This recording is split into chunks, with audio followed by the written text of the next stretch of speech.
What's up everyone? Today's video is going to be a summary of all the important information talked about in the full Destiny 2 Director's Cut, aka State of the Game post by franchise director Luke Smith. I've went through all three parts, picked out all the good stuff that you'd want to know, and sliced it down to give you a best of video so that you don't have to bother reading through 16 pages worth of text. I'll run through all the stuff here on my list, keeping each point short and sweet, and while I want to share my thoughts on this, there's just too much here to talk about specifics, but I will say Destiny 2 is about to change a lot, and for the better. I am extremely satisfied with so much on this list, and there are so many good changes that were covered here. I cannot wait to see how the game plays in October. Part 1 is going to cover development, Eververse, and the annual pass. Part 2 is going to cover power, artifacts, and armor 2.0, and Part 3 covers the sandbox, buffs, and debuffs, and a ton of huge PvP changes. So, here we go. Director's Cut Part 1. The annual pass format was harder on the development team than expected, due to having to develop multiple different reward systems and gameplay loops at the same time, and balance all of them. This was unsustainable, and going forward, they basically want to scale down these mechanics to create a more streamlined progression system to, quote, keep the team healthier.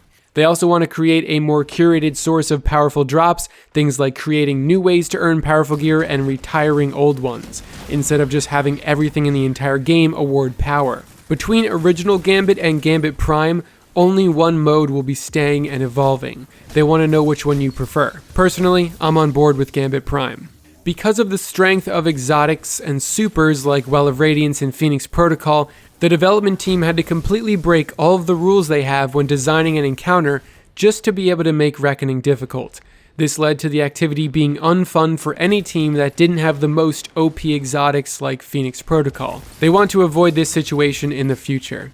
Overcoming challenging content is the best feeling in the game, and they want to return that challenge to Destiny 2. While the campaign should be on the easier side, Luke Smith said that the Destiny 2 campaign felt too easy at times.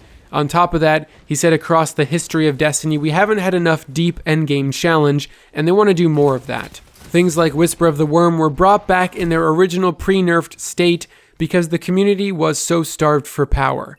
Nothing gave you that feeling of power fantasy back in year one, and they wanted to bring some of that back with Whisper. They said that if they had a do-over, it probably wouldn't have been so strong when it returned because they ran into the same exact problem as Black Hammer in Destiny 1. They'll also be adjusting mechanics that make the game too easy, which will be covered later in the video. The Pursuits tab shipped unfinished and did not meet their expectations. This fall, bounties and quests are going to be separated, with PC players getting a hotkey that takes them right to the pursuits.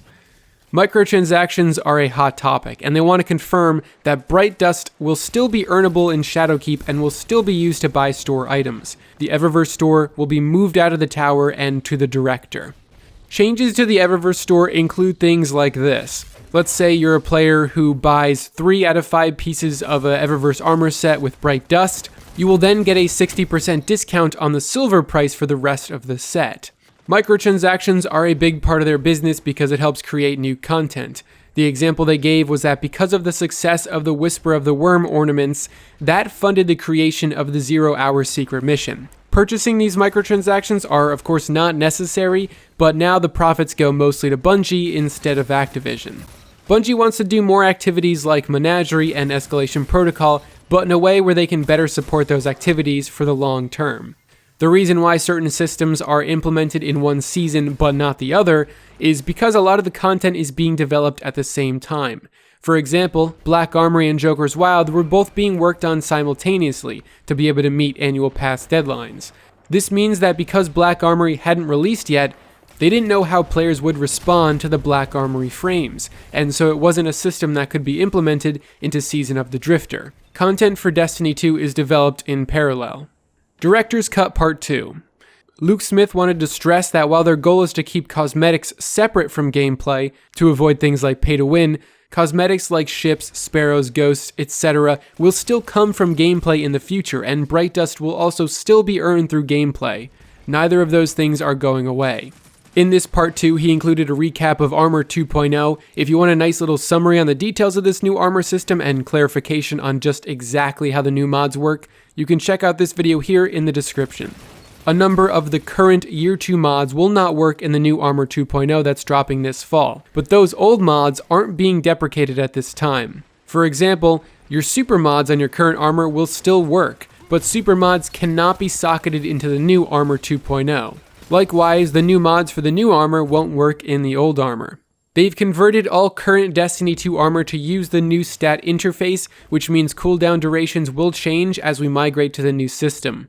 You'll be able to see the cooldown timers like intellect, discipline, etc. of your legacy armor when Shadowkeep's patch goes live. As for old armor actually getting updated to the new system, all armor that can currently drop from activities like raids, planetary vendors, escalation protocol, etc. will start dropping as their new Armor 2.0 versions on October 1st. The armor you're wearing or the armor in your collections, with the exception of exotics, will not be updated.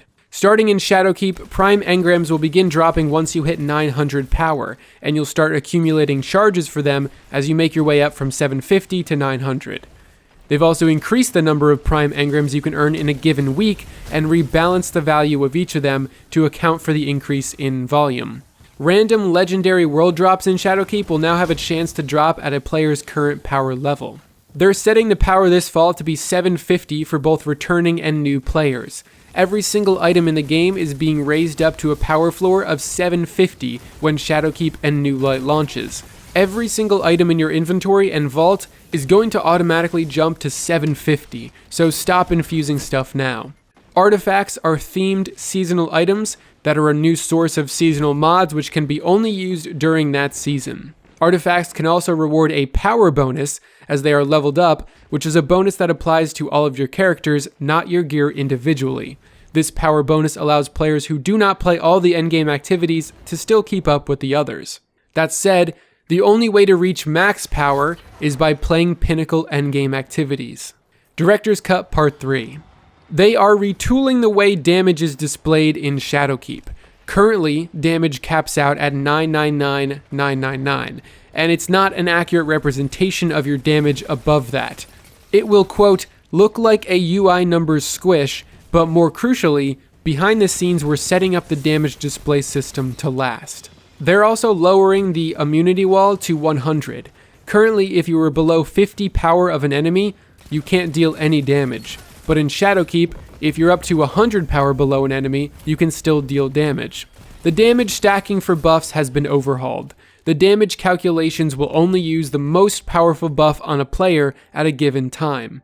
But it's, quote, got nuance to it. For example, if you're under the damage effect of something stronger than Well of Radiance, you'll still get the healing effect from Well, but the damage bonus would come from the other buff, example, Lumina or Weapons of Light.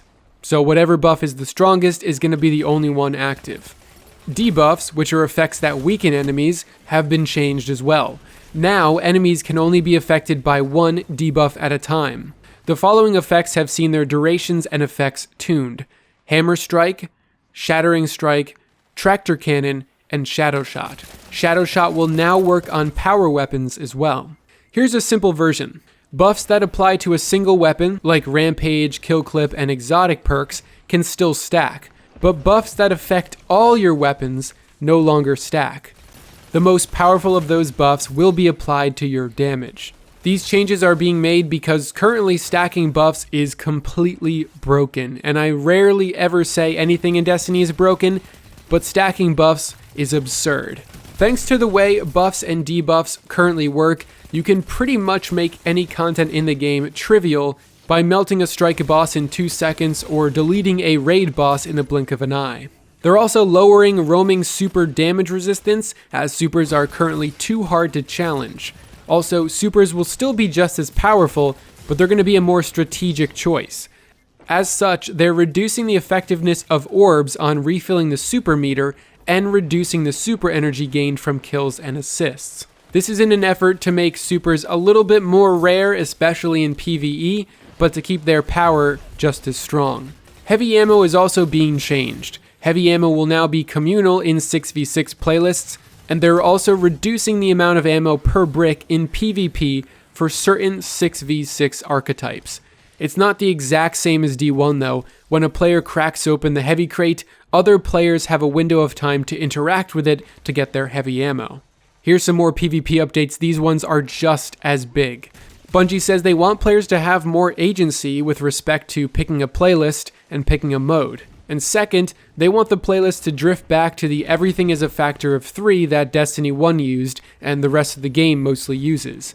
They've removed quick play and competitive nodes from the director. So if you're looking for an experience like quick play now, they've added a classic mix, a connection-based playlist like quick play today, which includes Control, Clash, and Supremacy. Competitive is going to be replaced by 3v3 Survival, which now awards glory. They've also added a Survival solo queue playlist that also now rewards glory. They've added 6v6 Control as its own playlist. They've added a weekly 6v6 rotator and a weekly 4v4 rotator. Those rotator playlists are where modes like Clash, Supremacy, Mayhem, Lockdown, and Countdown will appear. They've also removed some underperforming maps from matchmaking. They've also made a number of quality of life changes to Glory, Valor, and Infamy to make losses less punishing to your streaks. They've also been working on 4 variations of 3v3 elimination. They include different approaches to revives, token resurrections or non-token resurrections, and variations on how heavy ammo works.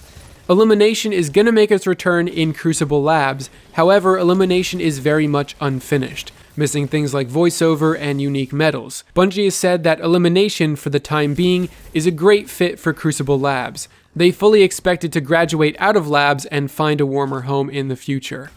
They wanted to make sure they could test Elimination on some familiar maps, so they brought back Widow's Court and Twilight Gap. They've taken a longer look at matchmaking and overhauled the skill matchmaking system. In the game today, Quick Play is the only playlist that doesn't have some variation of skill matchmaking in the game. They're preserving that connection matchmaking behavior in the 6v6 Classic Mix playlist, but this fall, skill-based matchmaking will make its way to the other playlists, which should ensure a wider variety of matches regardless of player skill. They're also making changes to how players gain and lose glory ranks with these skill match changes. Their goal is to make that glory number more effectively represent your skill. During Season 8, a new situation will unfold on the moon, and over the course of the season, parts of the game are going to change before the situation culminates in an event that will ultimately resolve it.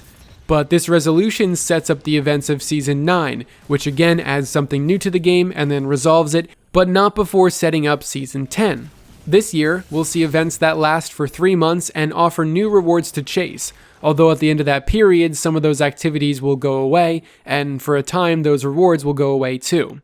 But Bungie also acknowledges that part of playing Destiny is collecting all the stuff. So in future seasons, the weapons and legendary armor associated with these seasonal activities will be added to the reward pools of other activities. A reason for things like activities going away and rewards temporarily being gone is because of technical limitations. And that's everything. Yeah, it's a lot to take in. Like I said in the beginning of the video, I'm very happy with pretty much every single change on the list, although I'm sure there's plenty more specifics to be revealed in the patch notes, probably some really big changes when Shadowkeep launches. I'll have to collect my thoughts in a separate video, but I do want to hear yours. Let me know how you're feeling on these changes and which ones you're looking forward to the most. That's going to do it for today's video. I hope you enjoyed this summary of the director's cut, and it sounds like Destiny 2 is about to get a hell of a lot more awesome. Thanks for watching, guys.